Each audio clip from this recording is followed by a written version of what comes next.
ভুট্টা গাছে মোচা আসার আগে আপনারা যে সারগুলো দিবেন সেগুলো আপনার দ্বারা দেখানো হলো।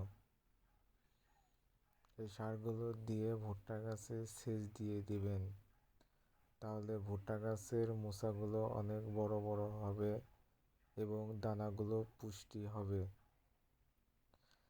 ইউরিয়া দেবেন, এর সাথে পটাশ দেবেন, তারপরে গোরোজিন, বিঙ্গো, ক্যালসিয়াম, জিপ, ম্যাগমা, রুটুন দিয়ে এগুলো ভালো করে মিশিয়ে ভুট্টা গাছের সারের মাঝে দিতে হবে। ভুট্টা গাছের উপরে সার বোনা যাবে না।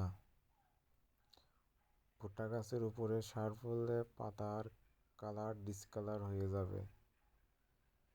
এই জন্য আপনারা যারা ভুট্টা গাছে সার দেবেন তারা ভুট্টা গাছের ভিতরে সার দেবেন নিচের গড়ে গড়ে, তাহলে ভুট্টা গাছে অনেক শক্তি পাবে এবং ভালো ফলন পাবেন, আরও বড় বড় মোচা হবে, দানাগুলো অনেক পুষ্টিকর হবে।